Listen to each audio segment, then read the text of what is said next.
never sleeps, a young man named Arash returned to his home after a friend's birthday party. It was nearing midnight, and the streets of New York were still ablaze with life's noise.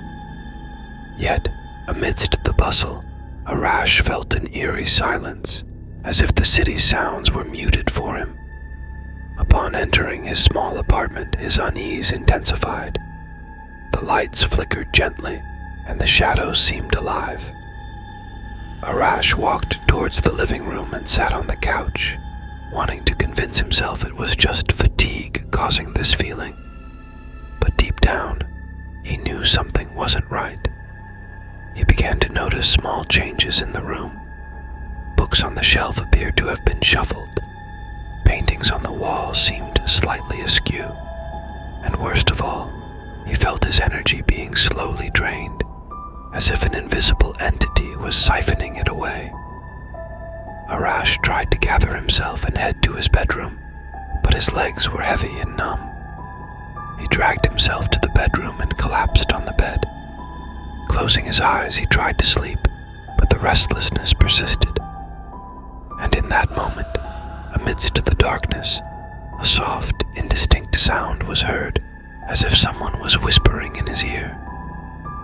Arash, with his eyes closed and his heart pounding in his chest, heard those indistinct whispers. The voice that came from the darkness was soft and dangerous, like a breeze carrying the scent of death. "The soul of a human is sweet to me," the voice said, "and I am here to consume the energy of your being, O third-dimensional and frail human." Arash couldn't move, he couldn't scream. He could only listen and feel that something invisible was present in the room. He felt his energy dissipating like steam rising from a hot cup of tea.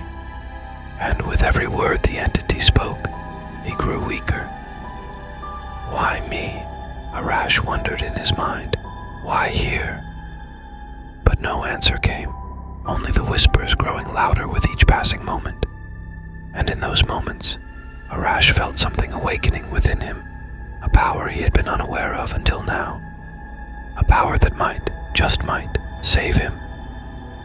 On that fateful night, after repeated unanswered calls, Arash's friends grew increasingly worried. Accompanied by firefighters, they entered Arash's home and found him unresponsive. He was immediately rushed to the hospital. Arash had been in a coma for about 4 months.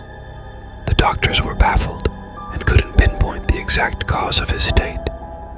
But miraculously, after 4 months, Arash awoke. Now faced with an unknown power within him, he decided to seek out a man well-versed in the occult sciences. The master, upon hearing Arash's tale, told him that he had encountered an entity from another dimension, one that seeks specific energies within humans. The master taught Arash how to harness this inner power and protect himself from these beings. With the new knowledge he had acquired, Arash chose to return to his normal life. But he was always cautious, never forgetting the lessons his master had imparted. From then on, he never felt unrest again, for he knew how to shield himself from the unseen forces. Kamran, a young and ambitious man, would rush out of his home every morning to reach his busy law office. But this morning was different. The air was cold and foggy, and the streets were empty of passers-by. In a corner of the street stood an old man with long, white beards, waiting for him. "Kamran, I've been waiting for you." The old man's voice, deep and mysterious, echoed in the morning silence. Kamran, initially hesitant, suddenly felt as if he had known this old man for years. "You know me?" "Yes, and I have something to help you. I am a sorcerer who can fulfill your wishes. Money, power, fame, whatever you desire." The old man pulled out a yellowed, ancient paper from his pocket and extended it towards Kamran. Tempted, Kamran reached out and took the paper. It was inscribed with unfamiliar familiar writings and strange symbols. Where should I place this? In a place where no one can find it. In your home, where you feel safe. But be careful. This magic has a power that... The old man's words suddenly hung in the air as he disappeared with a deep breath. Cameron, holding the magical paper, returned home bewildered and confused. He hid the paper in a picture frame on his work desk. With his steps growing heavier by the moment, Cameron left his home. Glancing at his watch, he realized he was running late. But his mind was occupied with the magical paper and the promises of the old sorcerer. He managed to drag himself to work and endured a day filled with tasks and worries. When his workday ended, he hurried back home. But as soon as he entered, a pungent and rotten smell assaulted his nostrils. It was a stench he had never encountered before. He passed through the living room and headed towards his study, where he had hidden the magical paper. In the hallway, each step intensified the foul odor. He turned the doorknob of his study and entered. His gaze quickly fell on the picture frame on his desk, but the frame was empty. The magical paper had vanished, and in its place was a dark ash that seemed to have spilled out of the frame. Cameron, with trembling hands, stepped towards the frame, but suddenly he heard a voice from behind. "Choose your wishes carefully, Cameron. Magic always comes with a price." Cameron spun around, but the room was empty. Only the putrid smell that now filled the space, and the soft, mysterious voice that lingered in the air. Cameron, still stunned by the vanishing sound of the invisible entity, took a deep breath. But suddenly, he felt a heavy pressure on his chest, as if an invisible hand was squeezing him. A raspy and terrifying voice whispered in his ear, "I am the sorcerer's familiar, a creature from the 6th dimension, a demonic being. The sorcerer has commanded me to take your life, so that he may claim your home through other magical deeds." Cameron, terror and panic evident in his eyes, looked around. He saw a glass full of water on the table. With shaking hands, he grabbed the glass and splashed the water towards his chest, where the invisible pressure was. Suddenly, a horrific scream echoed, and the pressure on his chest lifted. Cameron, now feeling a sense of relief, looked around. There was no sign of the invisible creature, just a few drops of water on the floor, and a faint voice saying, "Freedom." Sarah, a 24-year-old computer engineering student, eagerly went to university every morning and returned to her rented home in the evening.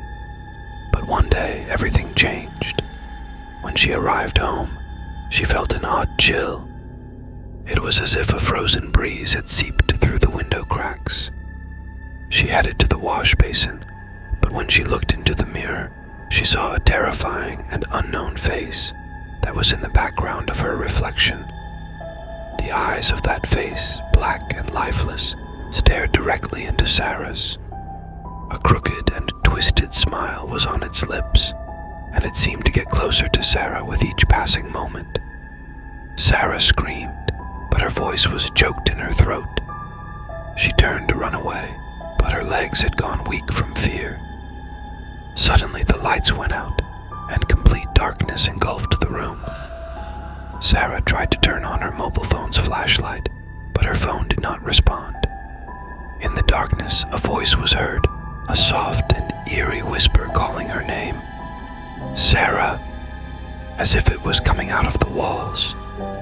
She leaned against the wall and tried to take a deep breath. "This is just a nightmare," she told herself. But when she opened her eyes, the terrifying face was there again, right in front of her face. Sarah screamed with all her might. After that terrifying scream, Sarah fainted in the absolute darkness. When she regained consciousness, she found herself in a white and silent room. Sunlight streamed through the window, and the sound of water droplets from a leaking tap could be heard. She was in the hospital, and her worried neighbors had brought her there in an unconscious state.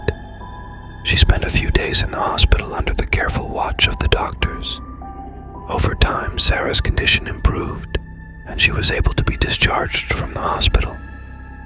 But a deep fear had settled in her heart, a fear that kept her from returning to that ominous house. Through inquiries and questioning the old residents of the town, Sarah found an old woman knowledgeable in the occult. She recounted her terrifying story to the old woman. The old woman with a serious face and a deep gaze told Sarah, "The entity you saw is the spirit of a woman who lived in that house years ago and died there." The old woman, with trembling but sure hands, wrote on a piece of paper and gave it to Sarah. "Keep this paper with you at all times. It is a talisman that will keep the woman's spirit away from you and your house." With a heavy heart but renewed hope, Sarah thanked the old woman and returned home. Days passed, and Sarah never parted with the paper. She resumed her normal life, and her fears gradually faded.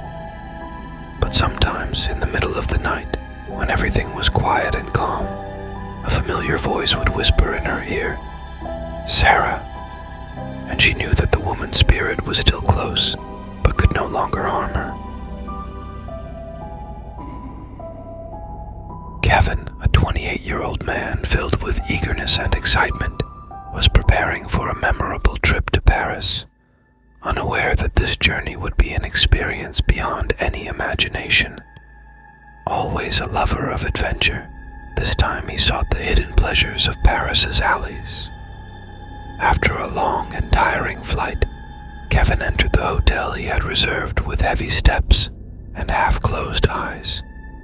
The hotel was an old building with Baroque architecture and a facade of dark stones that in the misty city light appeared like a shadow from the distant past. Kevin received his room key from a concierge with a mysterious smile and headed to his room on the 3rd floor. The old elevator, with its screeching sound and uncertain tremors, took him to the designated floor. The long, dark corridor was only lit by dim lights, and each of Kevin's steps on the worn carpets echoed sounds that resonated in the darkness. Upon entering the room, a heavy and damp air greeted him. He changed his clothes and threw himself onto the bed, which seemed like an invitation to tranquility. But tranquility was an uninvited guest that had no place in this room. Kevin, with his eyes closed and on the verge of sleep, suddenly felt something in the darkness pulling at his foot. With fear rooting deep inside him, he opened his eyes and stared around. But there was nothing except shadows that seemed to take on new shapes and forms with each glance. Kevin, wanting to scream, realized his voice was trapped. He tried to get up from the bed, but his foot felt as if it was glued to the ground. His breaths became heavy and slow, and each heartbeat pounded like a drum in his ears. He struggled to reach the window and pulled aside the curtains. Moonlight streaming through the clouds lit up the room. Kevin, looking at his bruised and painful leg, struggled to lift himself off the bed. He spent the night with open eyes and a troubled mind, each moment of that long night feeling like a lifetime. With the rise of the sun, exhausted, he made his way to the hotel lobby and recounted the previous night's events to the concierge. The concierge listened to Kevin's story with eyes widened in surprise, and after a moment of silence said, "We know someone skilled in the occult here. Let me contact him to come and solve your problem." Thus, the concierge called the expert, and after a while, an old man with a serious face and a thoughtful gaze entered the hotel. The concierge explained the situation to him, and the old man, an expert in the occult, took Kevin's room key and told them, "Wait here. I will enter the room and investigate the situation, and then I will tell you the outcome." The old man entered the room and returned after about 3 hours, looking tired and with a deep gaze. He began to recount the story. The previous occupant of this room was a diabolical sorcerer who had performed a summoning of spirits and entities from the fourth dimension. The beings he brought into this world had remained here, not returning to their own, until I cleansed the room and sent them back to their worlds. Kevin, now feeling a sense of relief, looked at the old man and, with profound gratitude, bid him farewell. He decided to accept this experience as part of his adventures in Paris and to explore the beauty of the city with a new perspective. John, who had recently moved to a new home in Los Angeles, initially felt happy. A house with a large glass facade that offered a delightful view of the city. But after 4 months, John couldn't sleep at night without reason. Even when he did sleep, his dreams were not peaceful, and he would wake up from disturbing nightmares. He consulted numerous psychiatrists, but none could find the cause of his sleeplessness. John, now a shadow of his former self, went to the hypermarket near his home one day to buy groceries. After shopping, on his way back home, he encountered his neighbor, a kind old woman named Angela. Angela, seeing John's unwell appearance, asked with concern, "What has happened to you?" John replied tiredly, "I don't know, I can't sleep at night. And if I do manage to sleep, my dreams are short and troubled." The old woman, with a mysterious smile, said, "The cure for your sleeplessness is with me. I will introduce you to someone who can heal you." Angela invited John to her home, where she introduced him to a mysterious man named Mr. Walden. Mr. Walden, with sharp eyes and a penetrating gaze, told John that his problem was more than a simple mental illness and had roots in a distant past. John, now curious and anxious, asked Mr. Walden to explain. Mr. Walden, with a deep look at John, began to recount a tale he had heard from his grandmother. A story from the fourth dimension, where every person has a counterpart. Some of these counterparts are benevolent and positive entities, while others are malevolent and demonic. In ancient times, Mr. Walden said, people believed that counterparts could influence our lives. The benevolent ones guide us towards success and happiness, while the demonic ones can drag us towards darkness and destruction. John, whose eyes were now wide with fear, asked, "So, my counterpart?" Mr. Walden nodded affirmatively and said, "Yes, your counterpart is one that should not be taken lightly. He is dragging you towards darkness, and we must send him back to his own realm." John, now believing in Mr. Walden's words, asked, "How can we do this?" "Tomorrow morning at 7, Mr. Walden replied. "We will hold the ceremony in a place far from the city." John, with a head trembling from fear and hope, agreed and returned to his home. The next morning he went to the designated place and saw that Mr. Walden was already there. Mr. Walden drew a circle on the ground and told John to sit in the middle of it.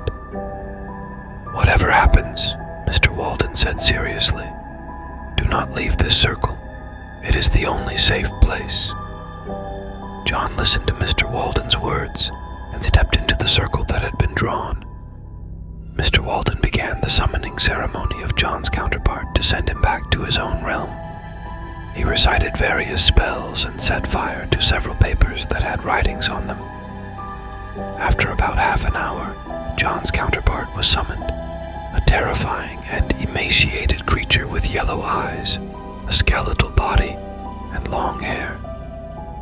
Mr. Walden drew a star-shaped barrier around the creature to prevent it from escaping, and started another ceremony to send the creature back to its realm. After 2 hours of casting spells and reciting incantations, he managed to send John's counterpart back to its own land. Then Mr. Walden turned to John and said, Now you can leave your circle. There is no longer any danger threatening you. You can continue your life with complete peace of mind." John thanked Mr. Walden profusely and said, "You have done a great thing for me. I hope one day I can repay you." With that, John returned to his home, experiencing a lightness and peace that had been missing for a long time. He went to bed and, for the first time in months, fell into a deep and restful sleep. When he woke up in the morning, he felt refreshed and invigorated, as if a weight had been lifted from his shoulders. John now knew he had a new life ahead of him, a life full of hope and new opportunities.